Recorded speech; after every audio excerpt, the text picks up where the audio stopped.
Boy, oh boy, do I have a video for you today. It's been like 3 weeks in the making. I bought these a while ago and I had to test them a lot. What do I have? I have an ASUS G14 2025. This has the Blackwell. This is a 5070 Ti model. Comes with an AMD HX370. Intel or Nvidia 5070 Ti. You can spec these out all the way down from a 5060 all the way up to a 5090. Whether that's a good idea or not is up to you to decide. The answer is no. Probably shouldn't go all the way up.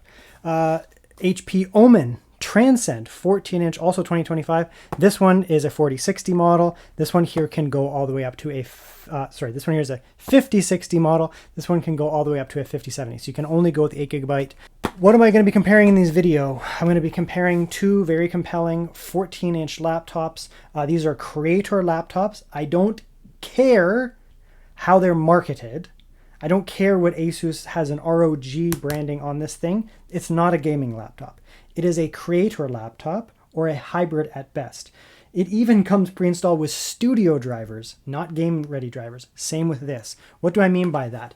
Gaming laptops are, it's not about the size, it's about the performance. They focus on performance, cooling performance. They don't necessarily care about battery. Maybe they do, but they primarily focus on performance. Battery life is secondary. Sleekness is secondary. Looking like a MacBook is secondary. Cooling and performance is primary. Even if they're ugly and hideous, or they can be aesthetic, doesn't matter. The focus is on performance and cooling. That's a gaming laptop. Then you have hybrid use laptops that are kind of in between type stuff. You could probably place this as a hybrid type laptop, maybe somewhere in there. And then there's just straight creator laptops. Creator laptops also typically have Nvidia graphics because those help with creative tasks, doing AI type stuff, doing video exports, engineering type tasks. That kind of stuff is a creator or hybrid style laptop where, yes, you can game on them, but they're not designed for that at all. I don't care what the marketing says. They're not. Then, of course, you have professional laptops. You have like ZBook Studios and that kind of stuff that are really focused on getting in the professional space. Totally different. They also have NVIDIA graphics, and you can also game on them, but they're really not designed for that.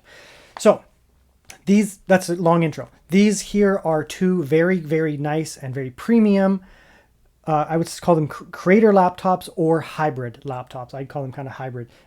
Okay, so let's look at the two different options here. It's a little bit hard to necessarily nail these things down because they're not always, all the details aren't always listed. The Omen here, we have white and we have black. I highly recommend the white one if you can get it for a reasonable price because it will resist fingerprints. Also, it looks nice, but it will resist fingerprints. For me, that's huge.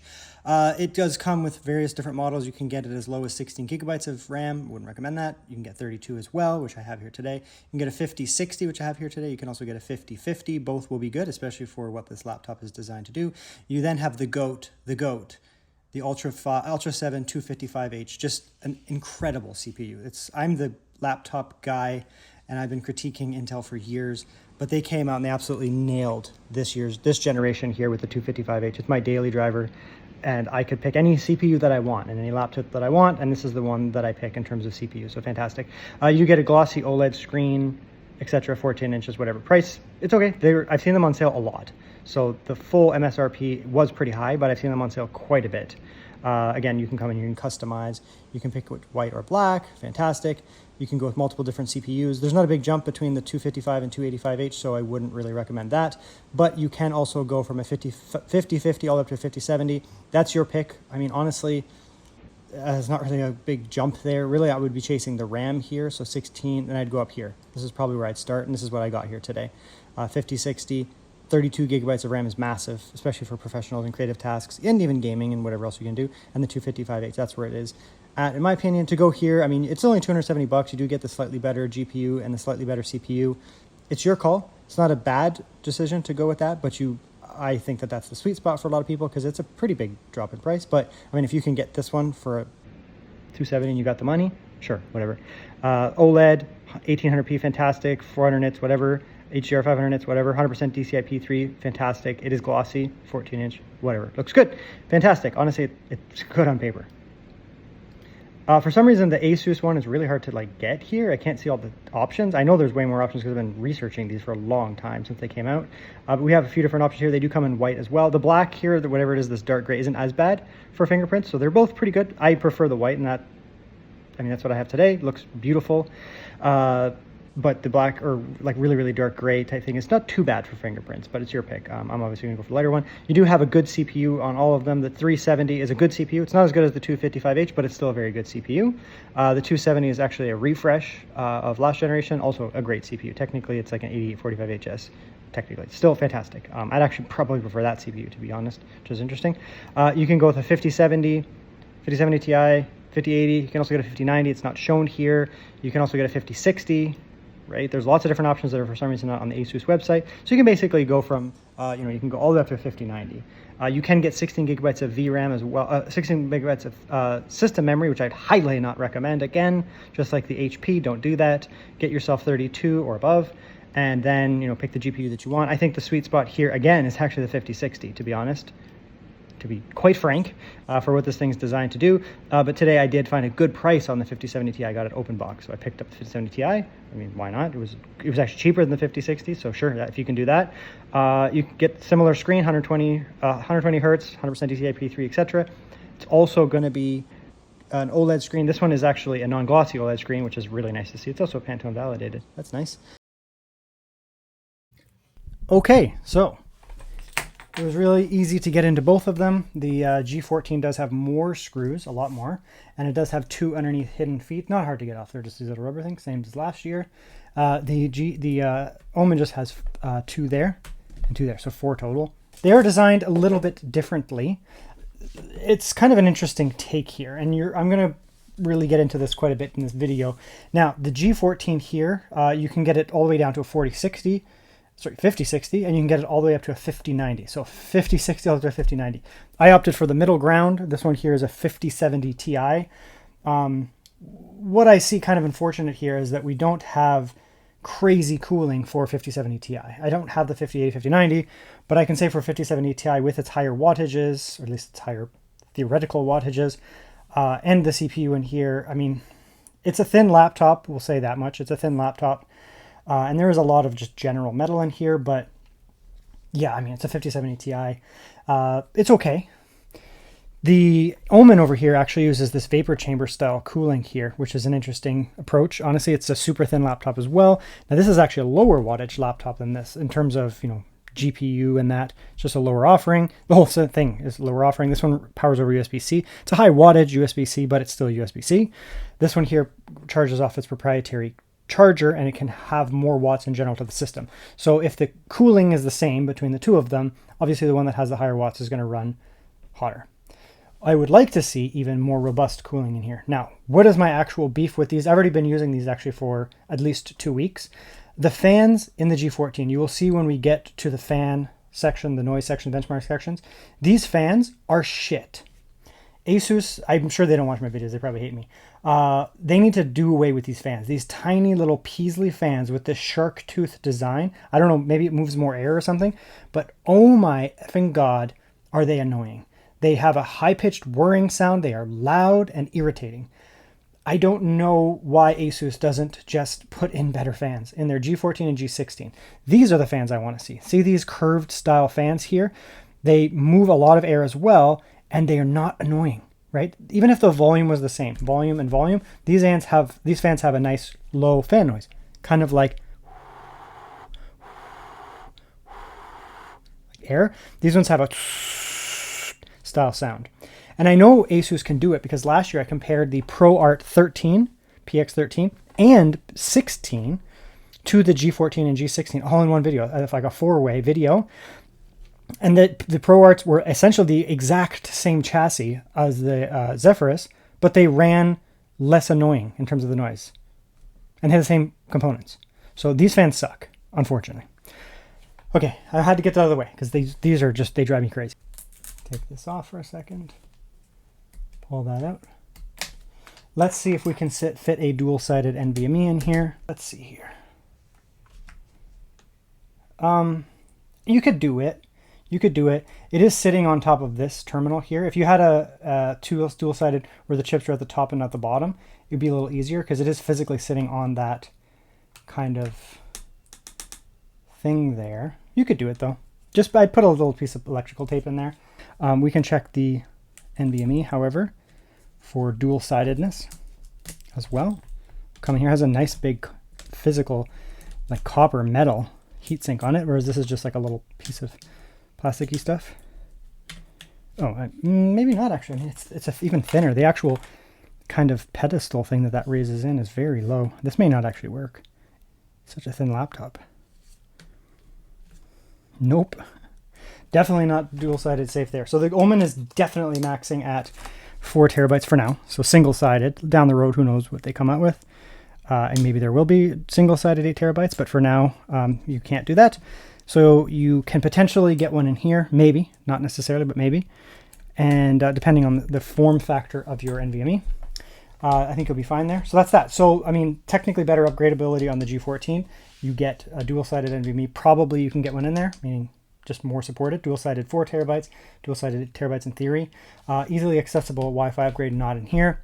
Otherwise, I mean, they're pretty similar inside, right? This one has a lower battery down here. It's a little bit thicker. It's a slightly, ever so slightly thicker laptop, I guess, in that regards.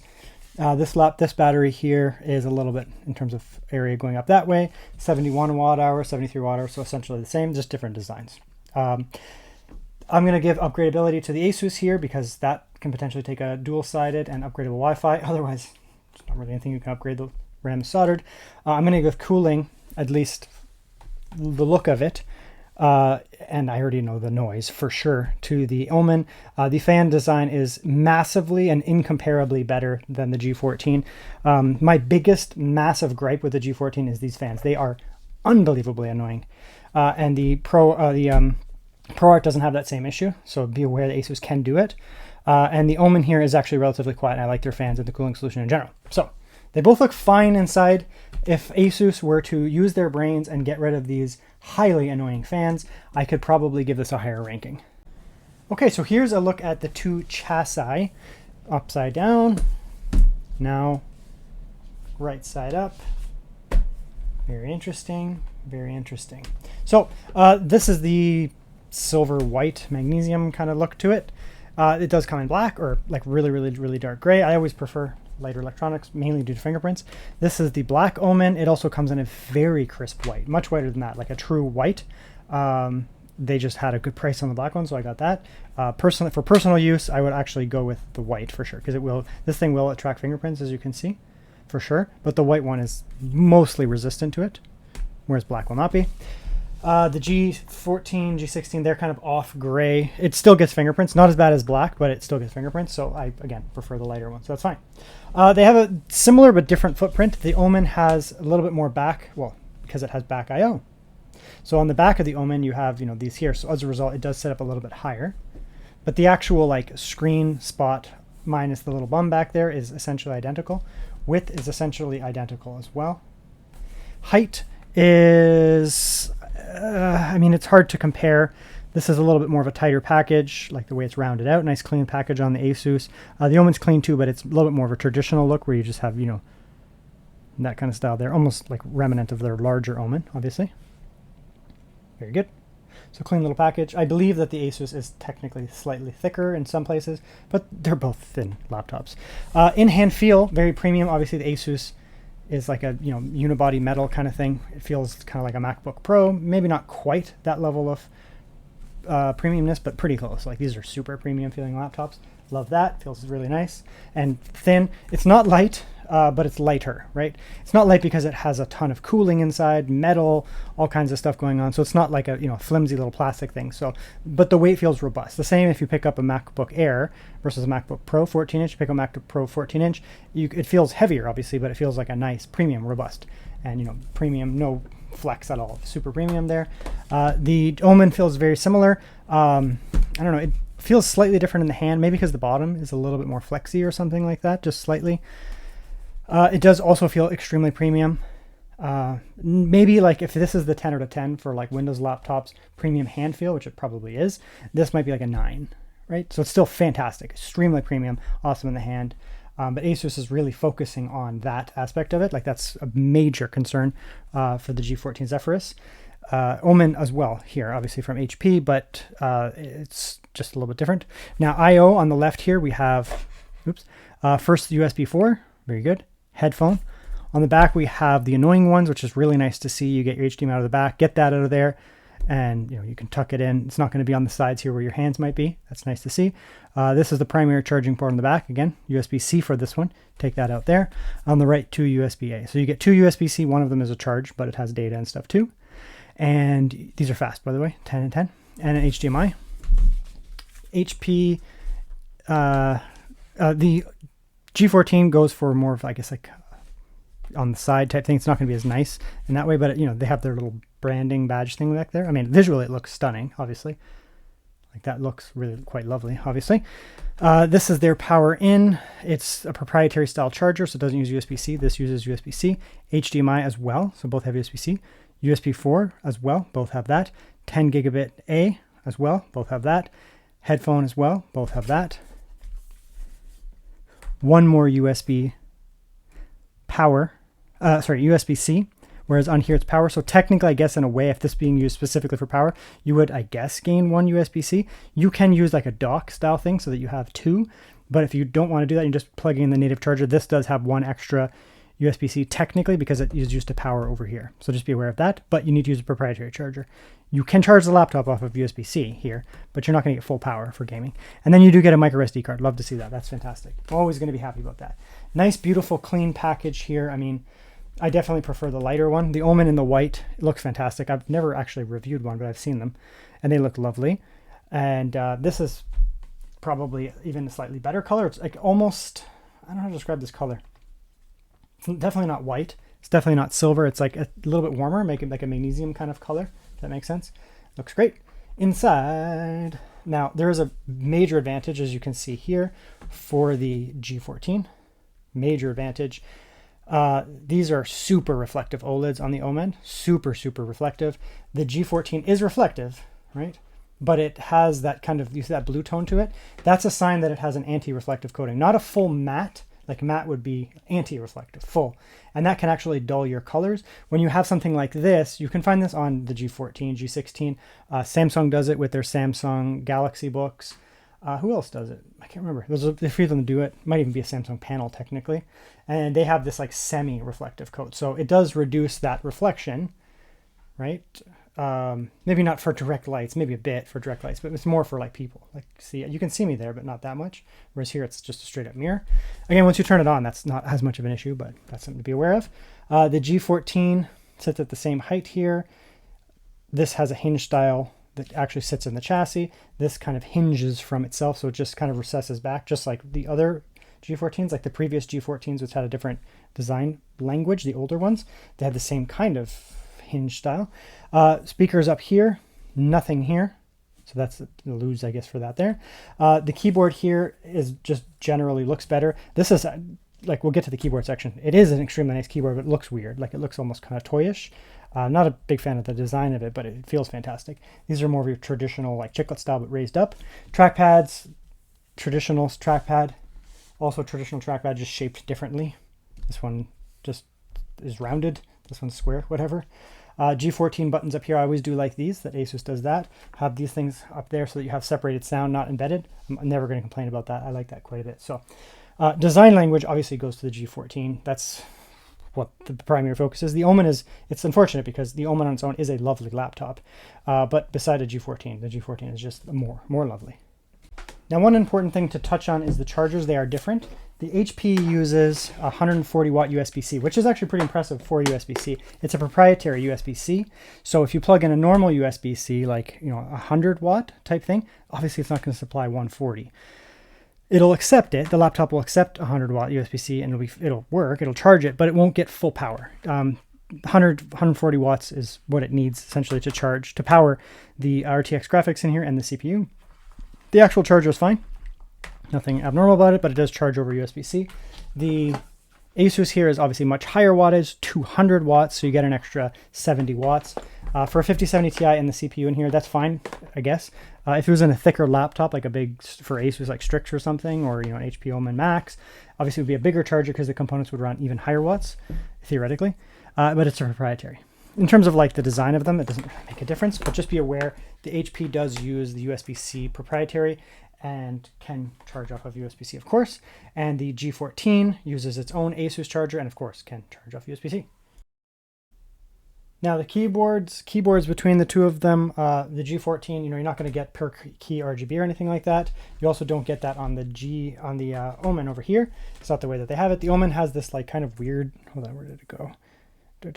Can't find it. There it is. You have this weird kind of like 3-zone thing. So you can tweak these a little bit. So you get your WASD zone. So that's zone 1, 2, 3, 4. It's fine. And here you get single zone, so you can't do individual keys or even multi-zones. It's just one thing. I don't like either of them, so I think this looks kind of dumb when it's on, to be honest, to be frank. It looks dumb. When it's off, it looks fine. We'll come in here, we'll do a quick typing test though. So we'll go into Notepad.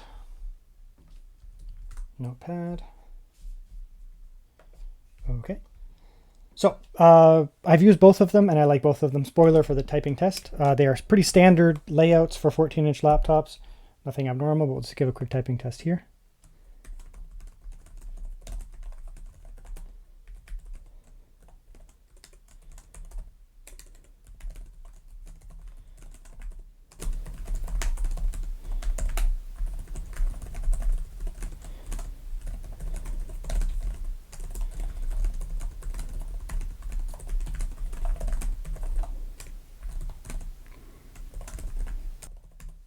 Okay, now the G14.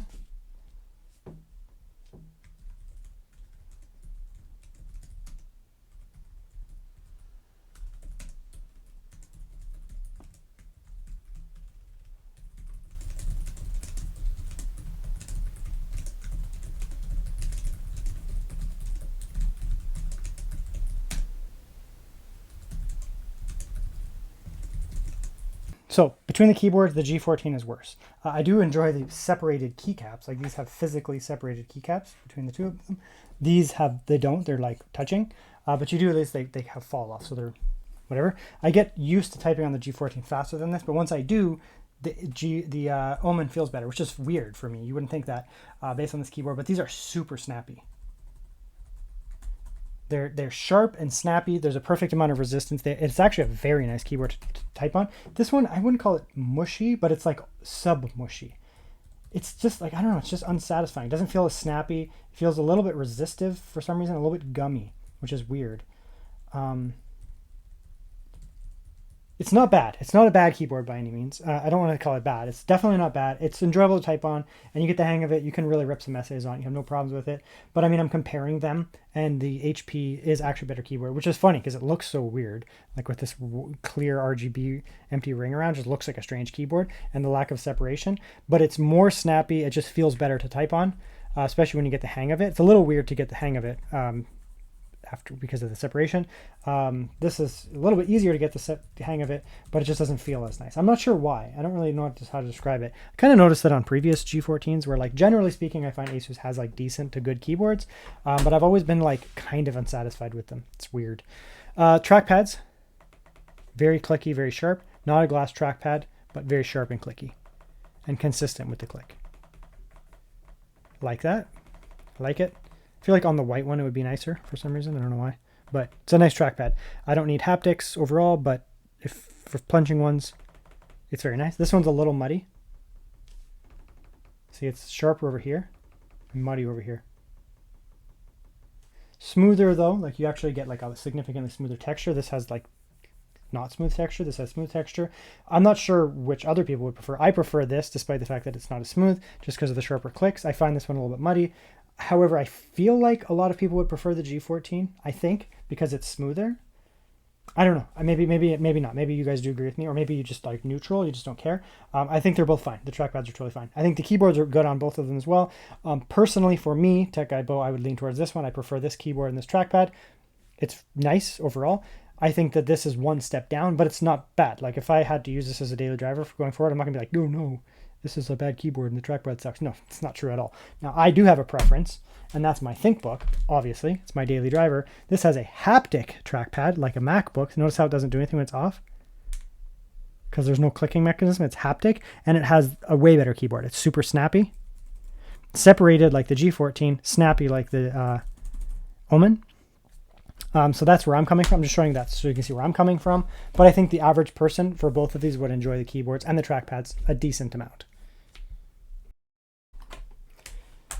Okay, so let's look at the screens here. We can see, as I said, glossy on the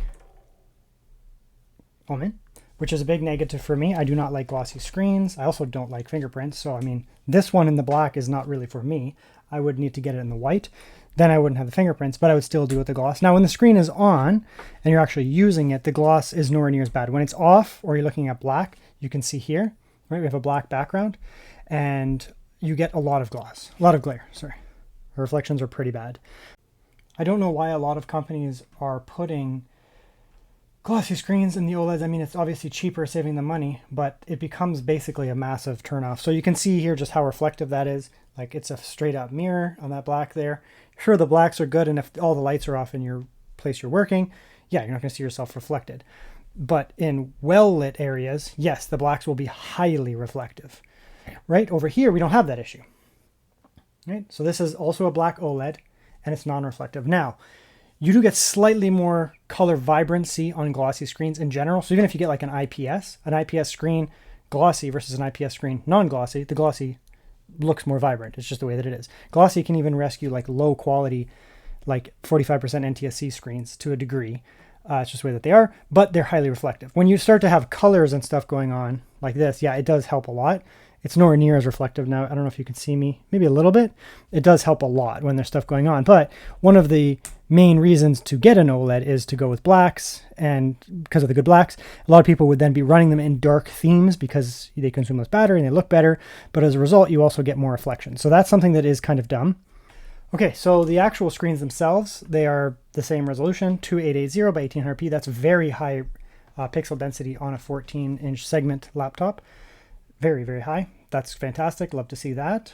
Very good for creators. These are both creator-style laptops. You can see they have studio graphics in both of them. I mean, they are kind of sold as gaming laptops, and a lot of creators and YouTubers are like, the best gaming laptop. It's like, bro, it's not a gaming laptop. The G14 may be called the, Zephyrus game ROG Republic of Gamers thing, but that's just a moniker. They're actually creator or hybrid style laptops. That's just the way they are. They're even packaged with studio graphics. You can change that, but they're packaged with studio graphics, studio drivers, not game ready drivers. And they also do not focus on raw performance because of thermals. So they're creator or hybrid laptops, just generally speaking, just so you know. But as a result, they do have very good screens. That first one is at 60, so 120 hertz on both of them. Very good. Looks like the Omen can go all the way down to 48 if you really want to get the better battery life. It's really cool it can do that.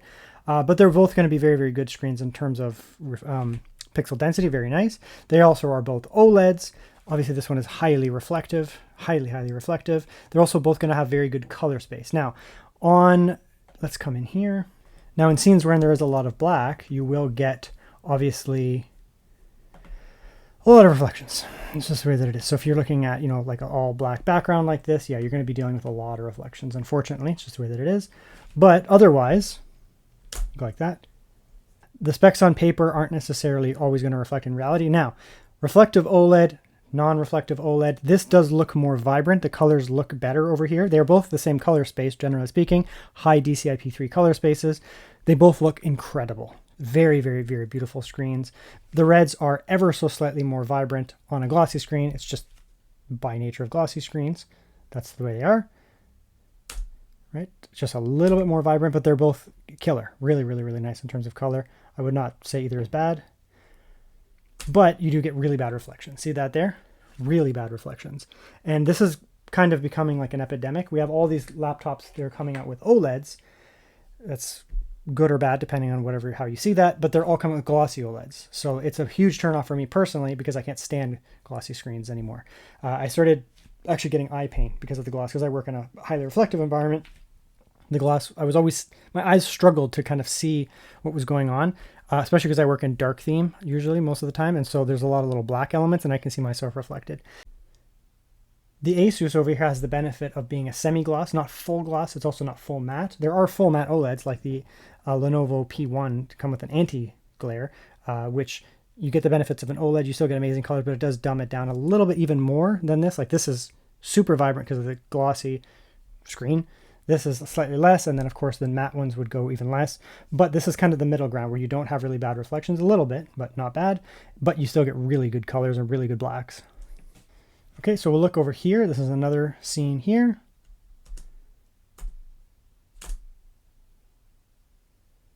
They both look truly lovely.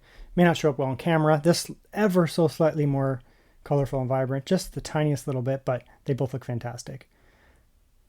I mean, there are benefits to glossy screens in terms of color vibrancy, but there's also negatives in terms of reflectivity. So they're both really, really nice screens. Very, very, very nice for professional work creators, content consumption. But it is a pretty clear victory, in my opinion, for the ASUS because it has the non-glossy OLED. Now here's another spot where I expect a fairly easy victory for the G14, and that's because ASUS really focuses on that, and that is speakers. It's going to be kind of unfair because the Omen actually has good speakers. I've already used them, but the G14, I mean, that's what they do. They focus very much on good speakers. That's kind of just their thing. So we'll come in here. We'll just kind of see how they sound.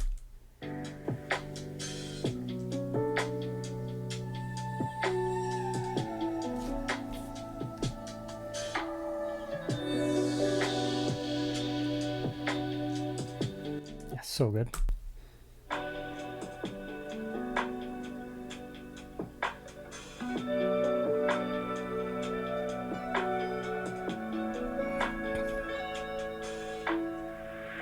Decent. Let's turn this up. Go up to there. It's going to be pretty loud now, so watch your headphones, just so you know. Both of them are going to get pretty loud. Turn it all the way up.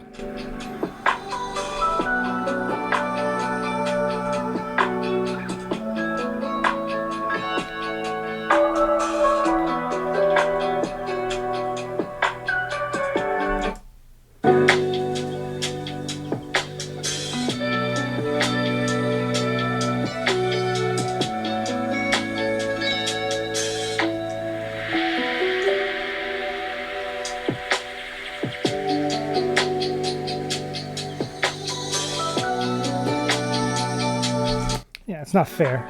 It's really not fair. So the Omen speakers are good. They're decent. Down firing, sound just fine. They're good speakers, no problem with them whatsoever. This has a quad speaker setup, so you get the down firing and the up firing. Up firing come right into your ear, so it's more clear, and there's just more bass and richness. Generally speaking, I find that for Windows laptops, the G14, G16 and the Pro Art as well, are really top of the pile. Like, they're very good from ASUS. So they both have their own software. They have my ASUS, and this has the HP Support Assist, which is for like warranty and that kind of stuff. And then they both have their performance software. So, oops, I misclicked.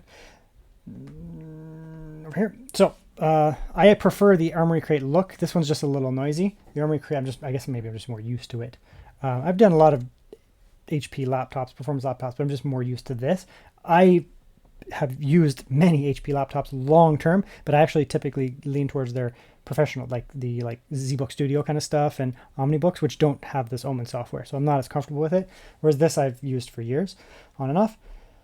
Anyways, they're pretty easy to understand here. So you have your performance mode, you have silent, performance, and turbo. Turbo is kind of insane on these things, but just so you know it's there. And then of course manual. Please configure the settings for manual. It's weird. Oh, I guess it's just applying it. Interesting.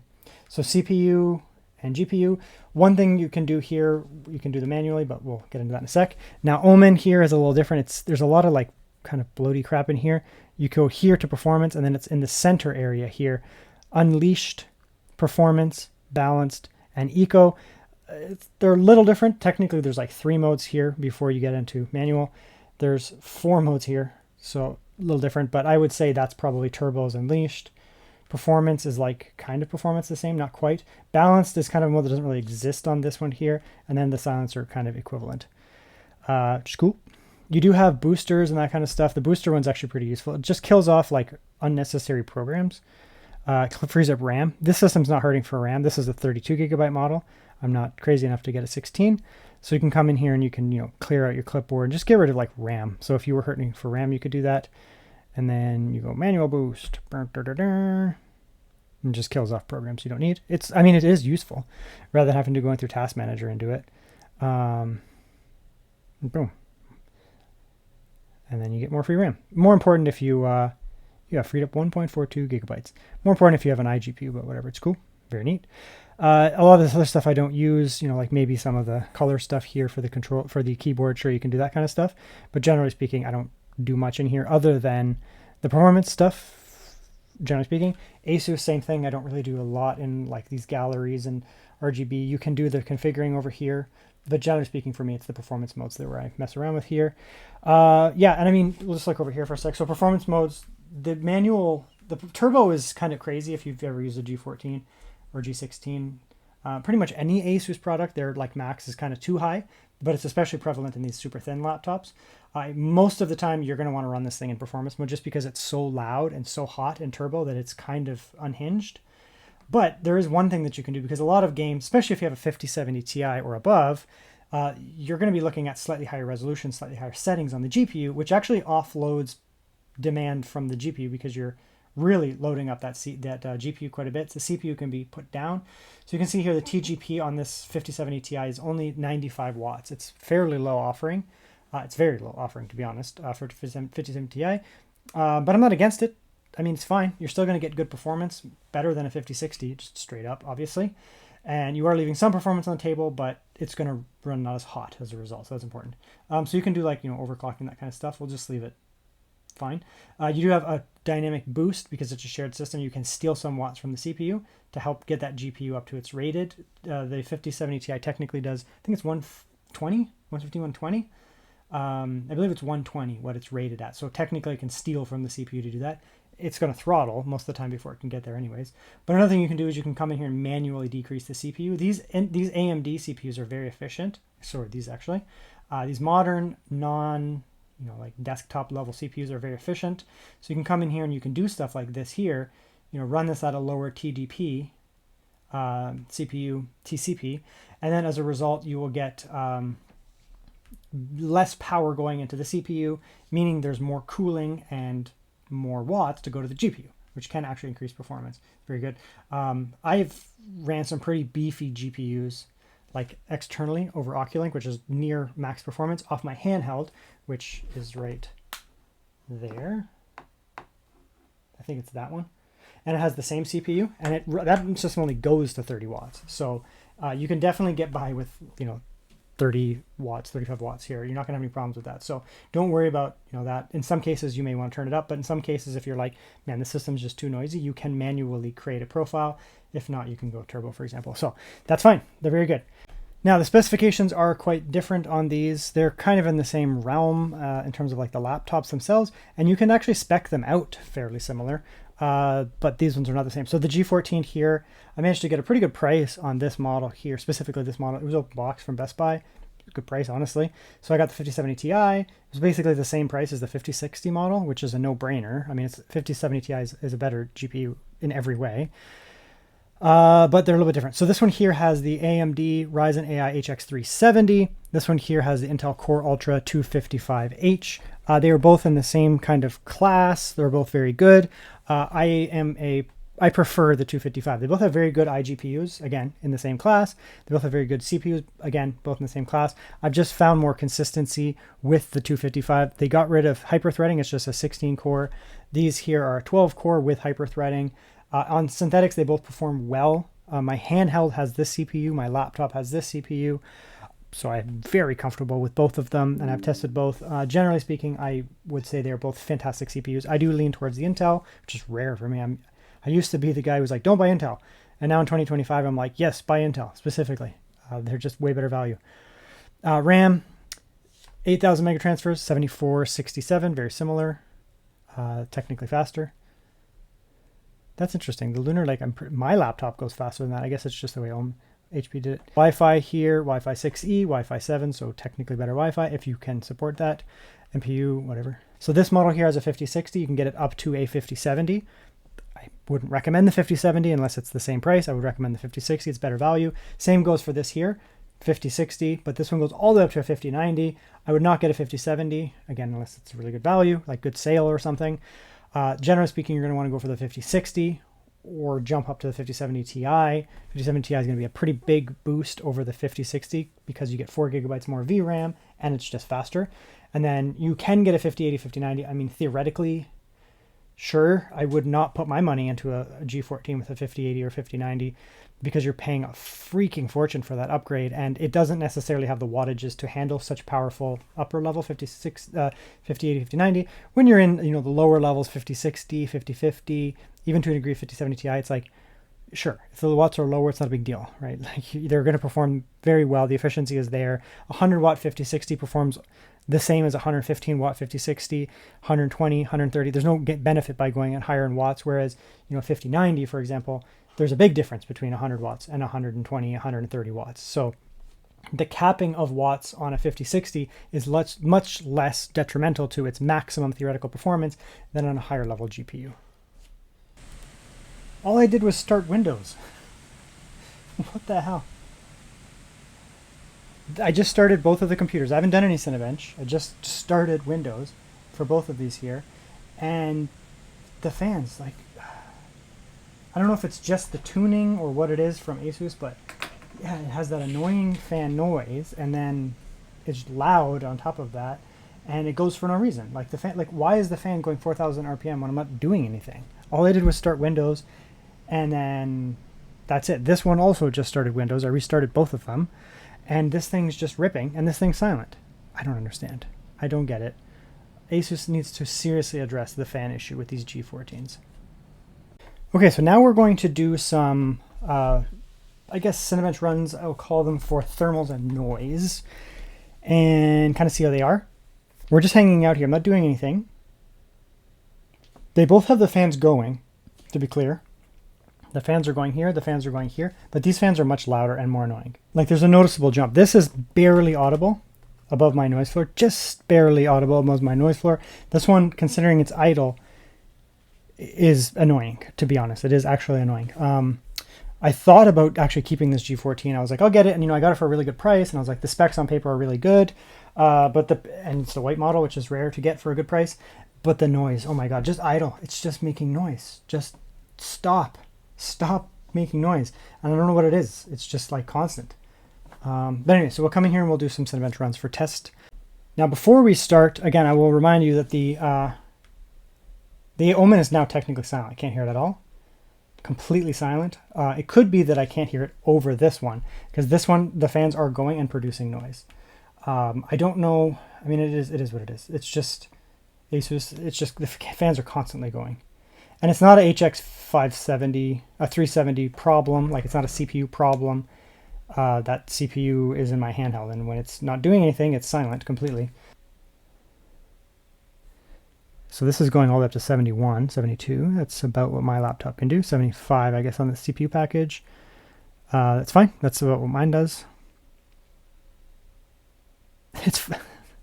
This laptop is quieter than this, and this is not doing anything. It'll kick up in a second, but there we go. Now they're about the same noise level. Isn't that crazy?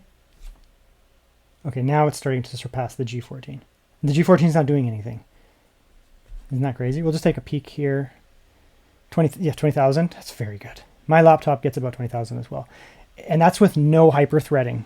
These Intel chips, they are so good this year. We haven't throttled at all. It might say that it did, but we're not throttling. The fans are way quieter here. This is, again, performance mode, or max, unleashed.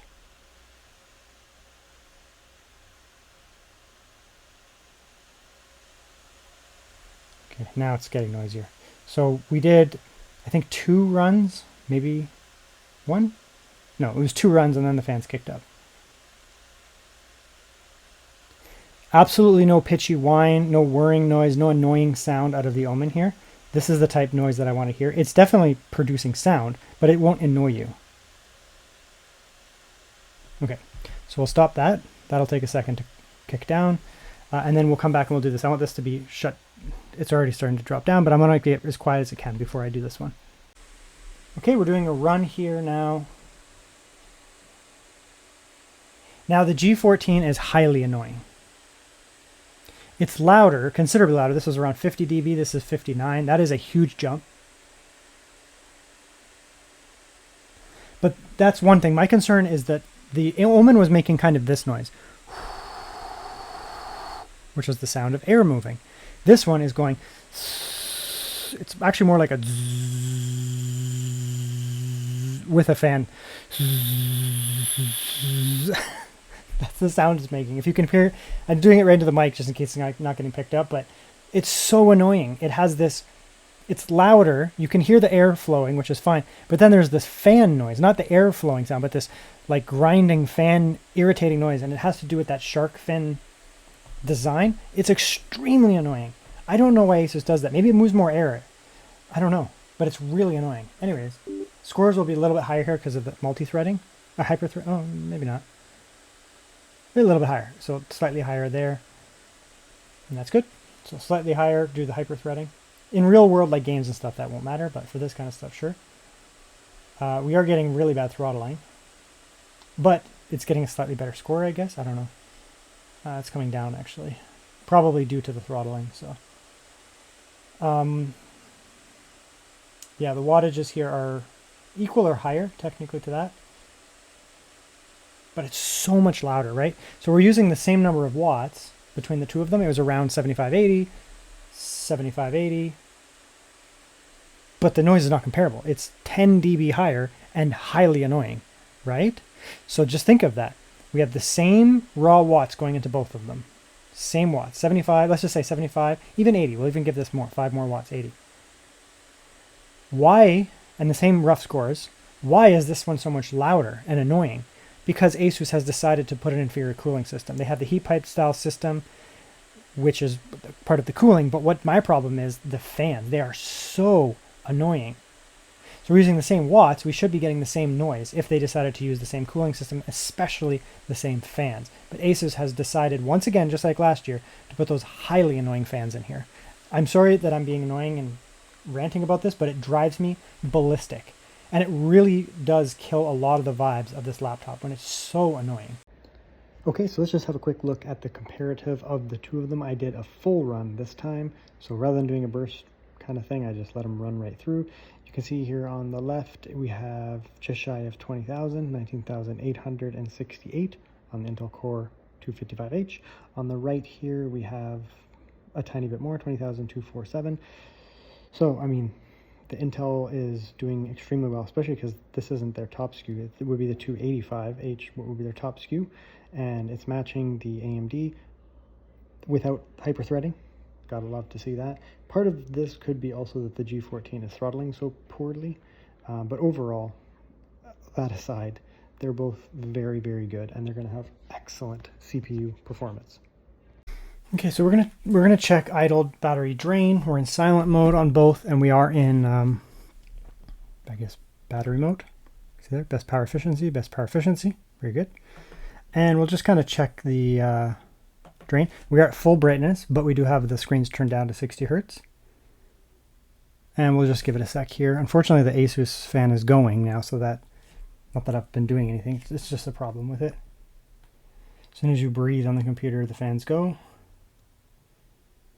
So battery up here, battery over here.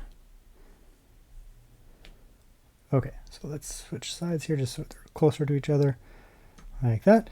And zoom in, we can take a look here. We'll just kind of hang out here for a minute and come back. Okay, so the ASUS fan finally turned off. Very good. Wattage here, it's not even comparable. Wattage here is not even 4, it's under 4 watts. So just to be sure, let's close down absolutely everything here. So Armory Crate, why don't you close, there we go. So we'll close that down. I mean, this can be closed. It's not draining any watts, but we'll just have right now, oh, hardware info crash, that's weird. We'll have hardware info up and just the battery thing, nothing else. I'm actually gonna turn these way down. Okay. So there's really nothing running now other than hardware info, theoretically. Okay. See if we can get these down. This thing's having no problems being under 5. A lot of the time it's way low below 5, but it's just, I'd say generally speaking, it's having no problem being below 5. Between that and its like low point of 2, whatever, you know, you're looking at between 10 and 20 hours, I guess I would say. Right? It's really having a hard time, this AMD chip getting down in watts. It could be, I mean, I have the HX370 in my handheld. It definitely doesn't idle at that many watts. Part of it could be the way ASUS has tuned these machines. Like there is part of it is the brand. So that could be part of it. But Intel has just come, they've light years. They decided to go light speed ahead and just absolutely revolutionize what they're doing in the mobile space. They went from being like actually like horrible compared to in AMD. Just there was no reason to buy Intel for years. And then all of a sudden now, and AMD just got stuck. They got lazy. They got stuck in the same spot. They're not moving anymore. They haven't for a long time. Sure, they have the HX 395, but that's a totally different thing. But in these, especially these lower wattage things, they're just not doing anything. They're not doing anything. And Intel was like, you know what? Screw it. We're just going to go light years ahead. Lower nanometer processing. They got rid of hyperthreading, all this kind of stuff. And look at it. It's running using half the amount of watts, right? This is using 2.5 up to 5-ish, but kind of hanging around the 3 range. This thing's hanging around the 6 range. It's literally double, which is crazy. Are you sure you want to go with AMD? This is the Arrow Lake 255H. Look at those watts. 2.5, and it's bouncing up to 5 watts idle. So we're getting between 20 and 25 hours of battery idle. And then over here, we cannot get below 6. Like it's incapable of going below 6. So you're burning double the amount of watts in an idle scenario. So, you know, you're still going to get 10 hours, but the comparison of the battery life and the raw performance, by the way, 20,000 instead of bench 21,000, hyperthreading, no hyperthreading. So the raw performance on this is better. Okay, so one primary use of this is obviously going to be to do video editing. These are creator style, professional, hybrid kind of things. They kind of walk the line between all of them. A little bit of gaming, a little bit of professional being like, you know, like ThinkPad P1 kind of stuff. They walk the line between pure creator laptops like the Pro Art kind of stuff from ASUS, for example.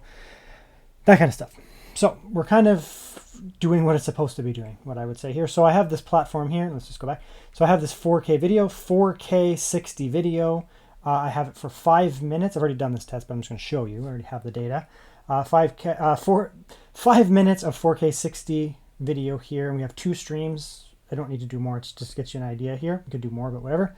And we will encode it in a more demanding thing, HEVC, which makes it even smaller. So it's small.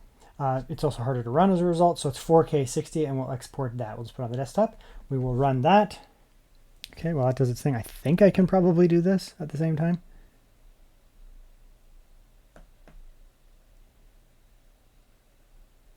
Yeah, it's okay. I was worried it would like freak out. Okay, so the same thing on this one. This is a 5070 Ti. It's a very fast, powerful GPU. It's a lower watts, but it doesn't matter that much for video editing. Most of these creator-style laptops and professional-style laptops, they actually offer lower wattage offerings anyways. So that's that. Okay, so we'll come in here, and we'll run this as well.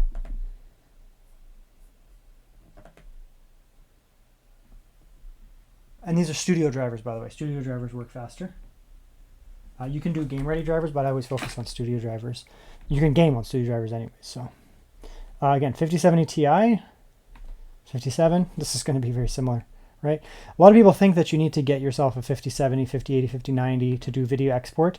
And you know, more powerful GPUs are faster, especially if you have multiple streams. But when you're getting into something relatively okay like this, it doesn't make a huge difference, honestly. Like it is going to be potentially slower, or maybe exactly the same. Who sees here?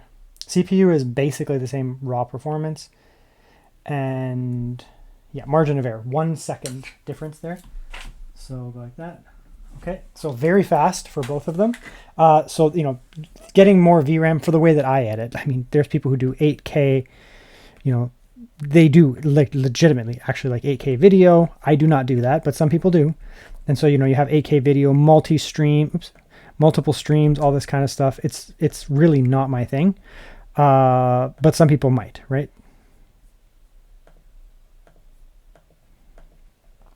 So if you're doing some very heavy video editing, like 8K, you know, massive 120 hertz refresh, some kind of crazy stuff like that, and you're doing hours of it, okay, maybe, you know, you're going to get into some heavier GPUs or something like that. So this, now we'll do a four video option. Same thing, just 4. See if it makes a difference when now we have 4 videos here. So I'm going to go like that and just run it, see what happens. This is way faster than my iGPU, by the way.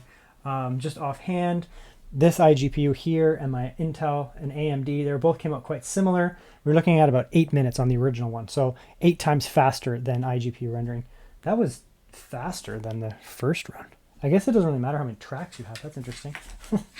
54, 58, so I guess this is technically faster. It was saved 4 seconds. It might have been margin of error. I don't know. We'll see here. This is 4K 60 video. Like, I don't have a camera that can do more than that. Let's do one more test here. We'll just come in here. We'll just double the length of it. I mean, maybe some people video edit on more than 4 tracks of videos. I do more than 4 tracks sometimes, but the other ones have like text on them or something. So we'll go like that there. Let's just run it. And yeah, this isn't like, I'm not the type who's like, you got to use Adobe and DaVinci. No, you don't. Like, look how well this works. It's fantastic software. Okay, so we'll run one more run here, iteration at 10 minutes. This is a 10-minute video now. Close enough. Same thing. So 1 minute 45. It is faster. I mean, it's consistently faster, but 5 seconds. So when it was half, it was 2 or 3 seconds. When it's longer, it's like 5 seconds. So, I mean, yes, it is technically faster, but it's almost margin of error faster. Not quite. Don't get gaslit into thinking that you always have to go, you have to go from the 5060 up to the 5070 Ti, 5080, 5090 if you're doing video editing. Having a DGPU with studio drivers helps a lot. It doesn't have to be Nvidia. AMD is also very good, by the way. But getting a laptop with Nvidia or dedicated graphics and having studio style drivers will accelerate your video editing massively over the iGPU. Like, it's considerably faster. Alrighty, so here is the HP Omen. We're in rage mode. You can see here it's not going to be the highest wattage offering here. Yeah, so we can see here the CPU is pulling, well, just around 40. And that's only leaving a little bit to the GPU, around 60. I'm assuming that the combined, they're setting it to around 100 or something. The charger can do more, but there's also other aspects of the system that need to be powered. Otherwise, you'd start draining your battery. So that's fine. We'll go through the settings here, and then we'll test, obviously, the G14 quickly in this segment here. And we'll jump into a GPU-heavy game for sure. So this is 1800p, which is a lot for a 5060, to be quite honest. That's okay, though. We're not going to do ray tracing, so we'll go like this. We'll go low, or sorry, ultra. Not ray tracing, low. And we will go DLSS super resolution. Transformer model. With transformer model, you can use more of it because it looks better. So we're going to go like that. It's also 1800p. So this should run just fine, to be honest.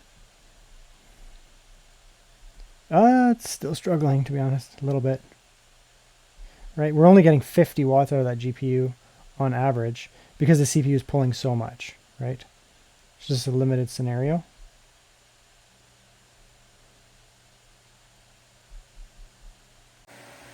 Extremely irritating fan noise commence. Oh, God. Okay. So, we'll do some benchmarks in the same settings. Obviously, this is going to beat it. And so the wattages here, you can see, for some reason I have GPU 1 up there as well, but GPU 5070 Ti is running at 75 degrees. So, again, relatively cool. Not too bad. The memory usage, we're actually under 8 gigabytes, but we have 12 to work with, so we could go more. GPU is sitting at around 100 watts. 5070 Ti can use more. 5070 Ti can use more if the CPU can forfeit it. I guess they're still limited for this profile. 100 there, 20 there. I was expecting it to use more on the CPU, to be honest. Yeah, I don't know. I mean, it's performing well, so whatever. System memory, 20. We're using, for some reason, a ton of memory, but whatever. 100 watts or so, and then 21 on the CPU. If that's being read right. Yeah, it's probably being read right, yeah. It's not like crushing the 5060, but it is doing, it's getting about 10 more frames. Right, about 10 more frames or so, I would say. So Yeah, I mean, that's the thing. The 5070 Ti is more powerful, but we're very limited here in both of these platforms in terms of wattages and that. And the 5060 is more efficient at low watts than the 5070 Ti is, right? 5070, when you lower the watts, 5060, when you lower the watts, it don't choke as much as the higher end stuff that are meant to run at higher wattages. But it's still running well, right? It's still running very well. You can basically just put it in this and play. We can come down, though, just like we did to 1200p. Go like that there. I mean, we can leave that in performance. We'll try it for a sec. Performance here. Yeah, I mean, now it's a fair bit ahead of the 5060. It's incredibly annoying, the fans, but it is faster. It's not throttling, I don't think. I mean, the CPU can definitely 75 and 70 on the GPU. It's not going to be throttling at that point. Just going to try this for a sec. Just balanced. Didn't make a huge difference, but... Now, it is incredibly annoying, to be honest. It's actually very annoying. Let's go like this here.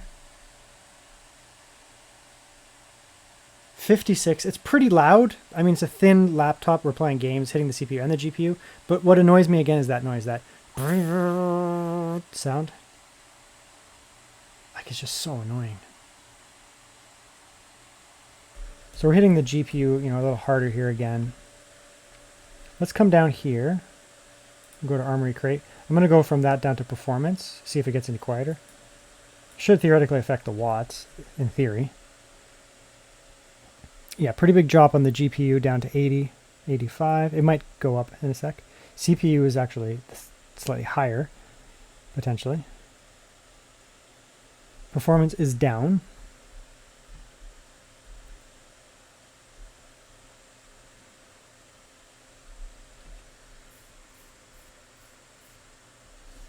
That's back to performance there. Go to turbo again for a sec. I just want to get the performance. The watts are definitely down. Let's check the performance here. Yeah, so we're getting about 70. Bro, getting about 70 here. Ish. It's kind of bouncing around a little bit, but around 70. Come back here. Am I blocking people or something? Performance is a pretty big drop. 70 down to 50. I mean, that is a lot. Walk through. It's considerably quieter. That's one nice thing. It's still doing, but it is a lot quieter. So it's less annoying. But we're not able to get 60 anymore. I mean, it's a fairly low wattage offering in the 5070 Ti, right? CPU, this CPU is pretty efficient. I don't think you really need more watts, not at this level of performance. Let's come in here. We're going to go down to silent.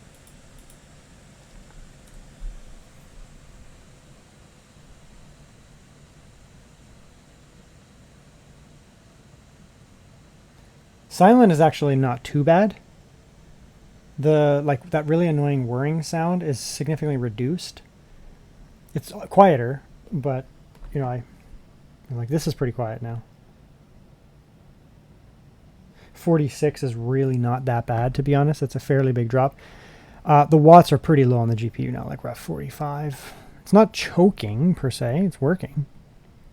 Right? Like at this point now you can say, okay, I'm going to play in silent. You know, I'm going to definitely decrease the performance down here. Go something like that. 1200p with that scaling. And like, yeah, it's fine, right? Like a 5070 Ti at 40 watts is going to have no problem at 1080p with a ton of scaling. It's going to be fine. Certainly no beast, right? Like this is a 5070 Ti, very tethered and held back. Like it definitely has, you know, like it has its, what the heck? She's holding that so weird. It's just like part of her. Is that like a bug? Yeah, like we don't have the training wheels off the 5070 Ti here in game modes, but it's not designed for that. It's, again, it's not a gaming laptop. You can game, and that's what matters here. But I'm starting to fail to see the benefit of increasing the performance by getting yourself, you know, a 5060 and jumping up to 5070 Ti, because you're so limited by the raw performance of the GPU anyways. Like a 5070 Ti, I've done testing, and I've tested a Lenovo Legion Pro, and I did a 5060, no, I did a 5070, and I did a 5070 Ti. And the 5070 Ti was way faster than the 5070, but both of them did well. And the problem is the 5070 hit that VRAM limit and it started to choke. It couldn't do anymore. Was the 5070 Ti in the Legion was a much higher wattage, 130 watt, so it just could absolutely pump out frames.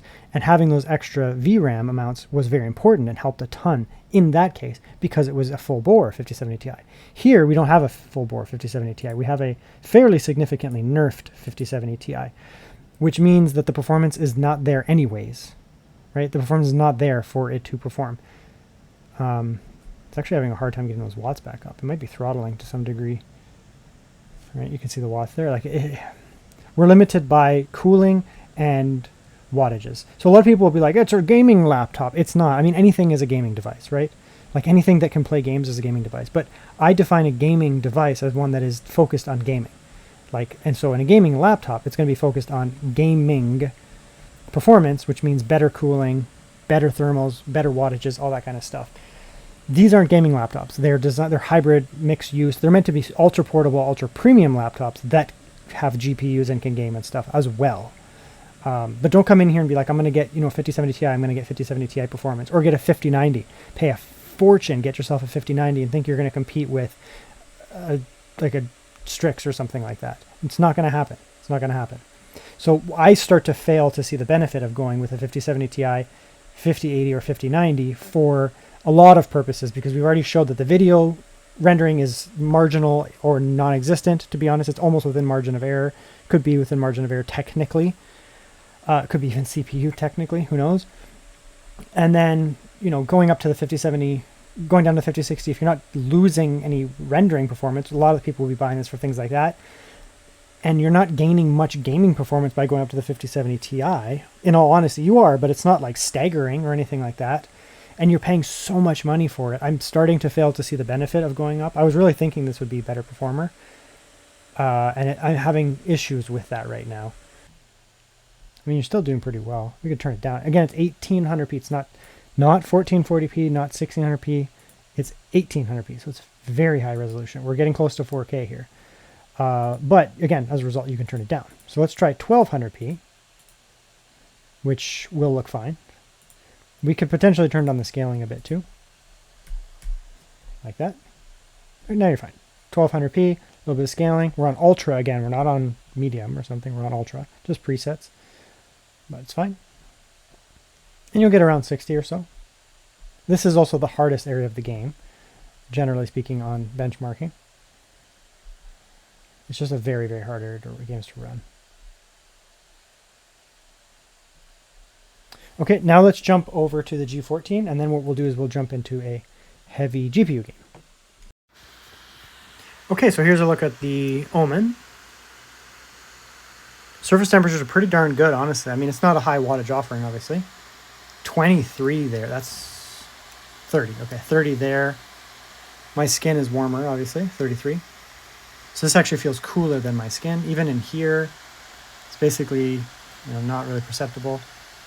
You can feel a little bit of warmth there and a little bit of warmth there, but not bad. Nothing on the screen. None of this air is exhausting into the screen because the screen sits forward from the chassis.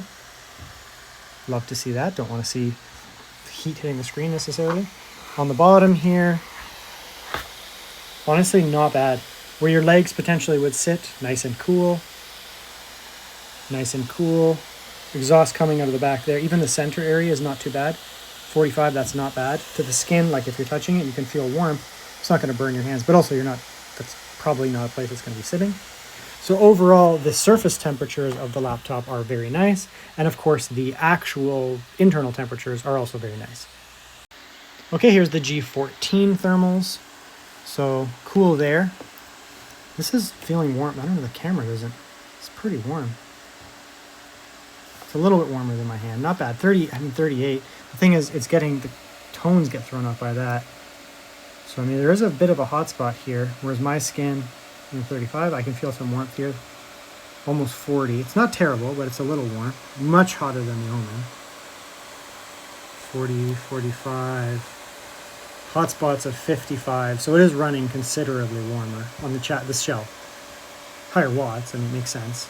Higher watts with the same type of cooling, maybe even inferior cooling theoretically. These are fine, like the hand parts where your hands are generally going to sit is cool. It's a little warm around here, like I can feel that on my hand here for sure. 35-ish degrees, even 38. Like, that's noticeably warm. Not horrible, but definitely noticeable. The bottom, you can also feel much more warmth as well. So, you know, up here, not terrible, but warm. Like, I can feel that. Here's nice and cool. Obviously, it's pulling in air. Down here, a little bit warm. Pretty hot there. That's interestingly cool in there. It's quite warm down there. That's actually physically hot down here. Like, to my skin, that feels hot. You know, I mean, you could be potentially touching that too, even over here. Like, there's a little ledge there, but your leg is going to be down into this spot here if you have skin. And that's pretty hot on the skin. I wouldn't want that on my thighs. So, I mean, it's not horrible, but it's definitely running pretty warm. I wouldn't want this thing on my lap while I'm gaming, put it that way. Okay, so here's a more GPU heavy game. We are in Final Fantasy Rebirth. Still, I mean, they still hit the CPU, but it's not as CPU heavy, we'll put it that way. In theory, is doing, go like that, turn that up, turn off VSync. Turn the graphics up. We will put on some scaling just to start here. So the game basically maxed at 1080, but with a little bit of scaling. Try that. See what that does for us. Nice. It's actually doing pretty well. So we're able to slightly get over that 60. It's doing actually a lot higher. That's good. Yeah, so it's not locked to 60, the GPU. I was worried that it would be like a 60 skew. In Cyberpunk, the problem is that, you know, this shared wattage, it's the same for any laptop, doesn't matter which laptop it is. You have shared wattage for the system and shared cooling for the system, so it only allocates so many watts to both of them combined. And in this case, the GPU and the CPU, I think, are probably something like around 100, maybe 110 max between the two of them. So if you're hitting the CPU really hard, get all this like load and pop, and that's just game engine stuff. If you're hitting the CPU and the GPU really hard, then, you know, the GPU is going to be starving a little bit because the CPU is going to be like, yeah, I need some of those watts, right? Like, give me that. I need 40 or 45 watts in Cyberpunk. Here, not the case, right? The GPU is down way at like 25, 28, whatever. And then the CPU, the CPU is down there. And then the GPU, you know, we're able to get up quite a bit more, 72. Now, people will look at the 5060 and be like, well, the 5060 can run at 110 watts. Yes, it can, and you should never do that. I have done extensive testing. It's the same as previous generations. In real world terms, the 5060 max at 100 watts. 100 watts. Adding those extra 10 or 15 watts adds like one singular frame for much more thermals and can actually throttle down and decrease performance. So 100 watts is the max. This is running about 30% under that in this game. Sometimes it'll go up and it'll down, but generally speaking, like 30 under that. So it is actually giving pretty good performance. Now, this game is very hard to run, and we're getting very good performance here in a very challenging area of the game. Right? We're not really ever going below 60. We're getting above that in most cases, and it's running well. Now, let's check the noise here. We're obviously hitting the system pretty hard. It's definitely very audible. Wait till you see the G14, though. How freaking... Oh, God. You'll see. Yeah, so we're definitely leaving some performance on the table from the GPU. I'm not going to pretend that a 70-watt GPU performs on par with a 100-watt 5060, but it's not a 30% decrease in performance. Not at all. Okay, so settings should be fine here. We're at 1080p. Oops, where'd it go? We're at 1080p because it doesn't have 1200p. Graphics are all the same. Now this should perform a lot better because we're not going to be slamming the CPU as well. So the GPU will be able to stretch its like a little bit more here. So here we're doing, I mean, we're not doing that much better. We are doing better.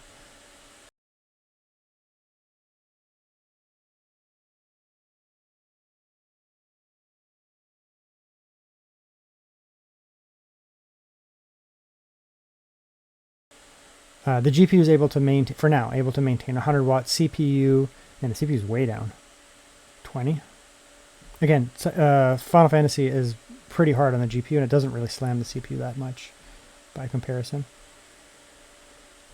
I mean, it's running faster than the 5060, but again, it's not like massively faster, because potentially because of wattages, or I don't know, thermals or something.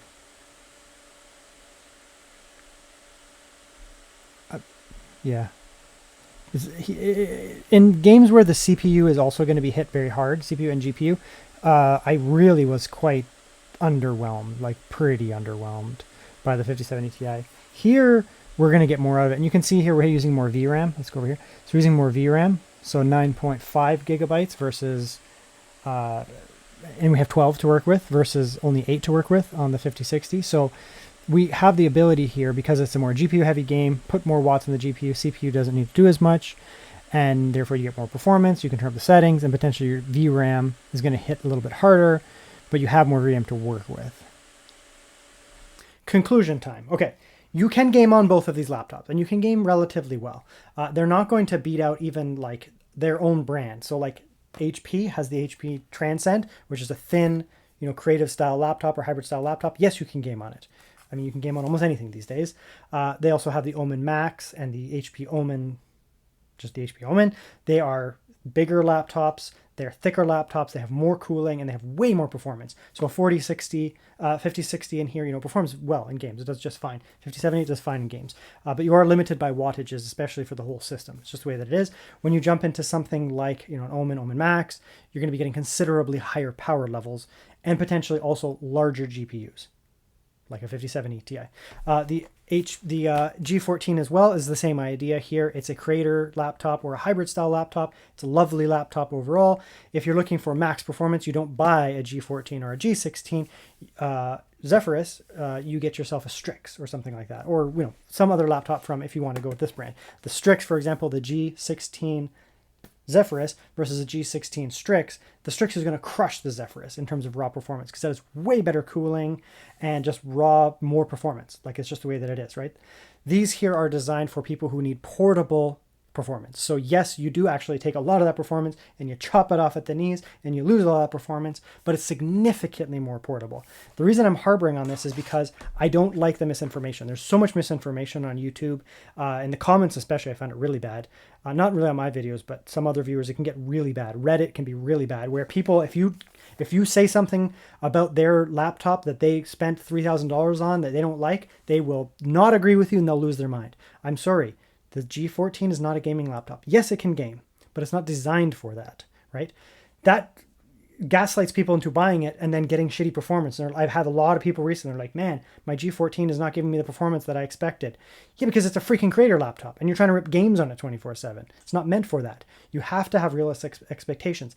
This can game and game very well, but you are going to run into serious issues with thermal throttling, noise, and just generally lower performance due to lower TGP levels. It's the way that it is, right? Those people can then say, you know what, I don't care as much about portability. Maybe I was thinking about it, but I want more performance. Then they'll migrate into, even stick with ASUS, they'll move into something like a Strix and get much more performance. What do I think about them first? The pluses and the negatives. We'll start with the Omen. The black is terrible for fingerprints. Don't like it, but they do have a white, so that overcomes that problem. It's good. The glossy screen drives me ballistic. I don't like glossy screens. I hate them, in fact.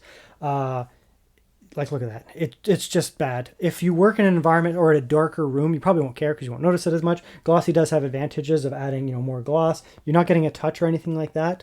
A lot of times that is why they have it. But that's, it is what it is. That's what you're getting. You're getting a glossy screen. Outside of that, you do have a lot of advantages here that are really nice. You get some really, really nice keyboard. You get a nice chassis overall. Despite the fact that it's a lower wattage offering, it does perform very well, and it pairs nicely. That Intel Arrow Lake is a very efficient chip, and the GPU here, the 5060, can also be very efficient. So despite the fact that it's lower watt and runs over USB-C, it's still very efficient. It's very, very nice. The keyboard with the RGB does look a little weird. It's not really my thing. It just kind of looks strange to me. I don't really like it, but you can also just turn it off or turn it down or change it, whatever. It's not my thing. The keyboard itself is very nice, but I don't like the RGB. So it's a really, really nice laptop. If you're looking for a hybrid use laptop that you can take with you, it's 14-inch, very premium, very portable. Basically, you want to get something like my daily driver laptop, which is this here.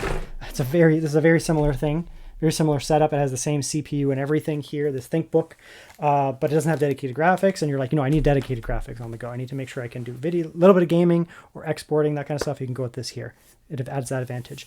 Yes, you can do actually a fair bit of gaming on these devices. Just be aware that you are going to run into, limitations in raw performance, thermals, noise, heat, that kind of stuff. Just be aware of that. It's very important. This one doesn't run super hot. It runs okay, but doesn't run super hot. It's a really nice laptop. I really like the Omen. It's nice. The G14 is a bit more of a mixed bag for me. We'll start with the positives on this one because the negative is such a deal breaker for me. Crazy good screen on this one here. Look at that. Right? You still get the reflections, like they're not gone, but look, see now it's much less.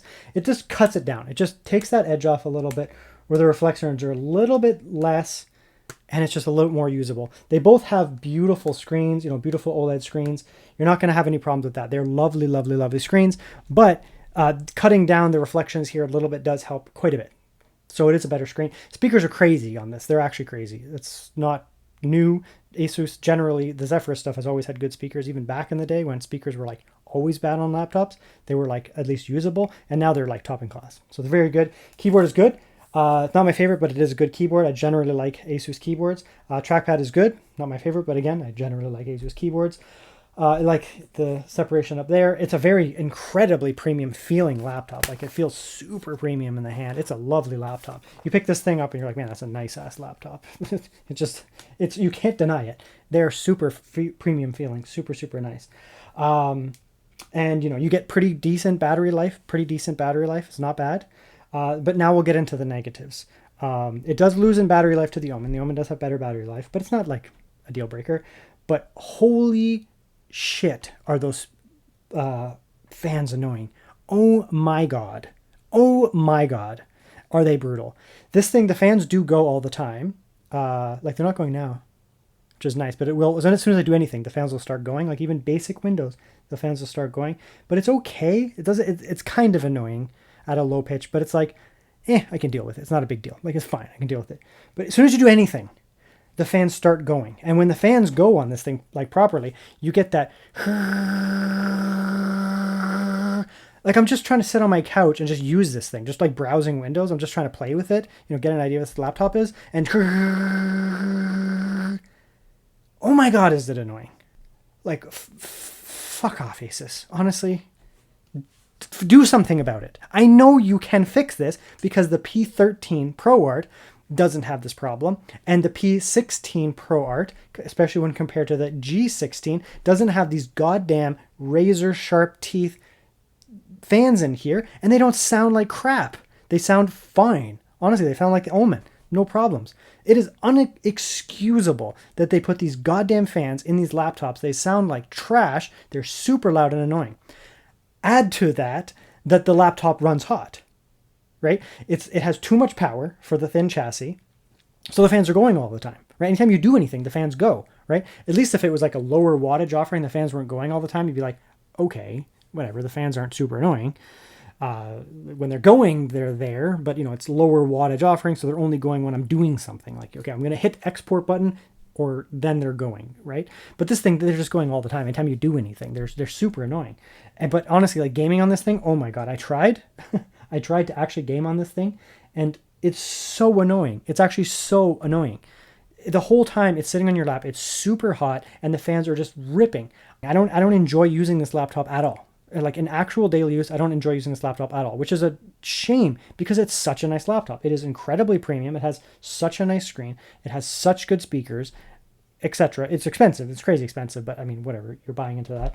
And you can get it with pretty good specs. You can get all the way from a 5060, which is a logical pairing here. And then you can be like, screw it. We're going all the way up to a 5090. I haven't got that high, but a 5070 Ti is pretty good middle ground. I mean, you can do all these things, but it's so annoying because of those fans. And it is a complete deal breaker for me. I actually bought this laptop intending to keep it and use it. It wasn't like, I'm going to buy it for review. I was like, no, like that's a really good price. I got it for a good price, open box from Best Buy. I was like, getting into a 5070 at that price is hard in general, let alone one with like an anti-gloss OLED screen, crazy good speakers, good chassis, yada, yada, yada. Just a deal breaker. I just can't. So that's the comparison there. Which one should you buy? Now, this is tougher. For me, it's a hard no on the G14. Those fans are just immediate no. I just cannot deal with them. If you don't care, or you can, you're going to wear headphones all the time, there's some way you can get around the G14 fans. It is a lovely machine. I mean, it's very expensive, but you can get some really good performance out of it. I'm not the biggest guy who's like, you have to have max performance, max watts, because it's not a gaming laptop, right? So you can game on this well. You can get 5070 Ti level performance minus whatever percentage based on the watts. That's fine, because it's a creator laptop or hybrid laptop. That's fine. I don't need to have this thing perform like a G18 Strix or something like that, or a Legion 9i, or an Alienware Area 51 18-inch with a 5090. Like, I'm not stupid. I understand that. It's not going to perform like that. Not even close, right? A 5070 Ti in this is much less performant than a 5070 Ti in a thicker gaming laptop, obviously.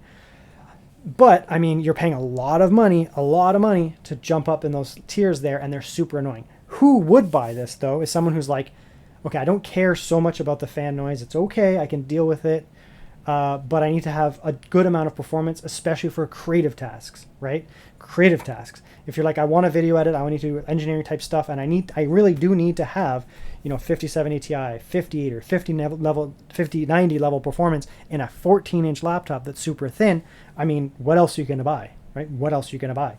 This is going to be the one. You're going to be able to get those very high VRAM offerings with generally good performance. Like, it's not a full bore 5090, but in creative tasks, it's still good. If you get professional laptops like a P1 ThinkPad or something like that, or a Studio ZBook Studio, those have all those stacks up. Like, you can get 4080s, you can get ATA 5000 24 gigabyte type GPU, or Blackwell 5000 24 gigabyte style GPUs. You can get those, but the wattages are low, like this, and that's fine for creative tasks, professional tasks. That's fine.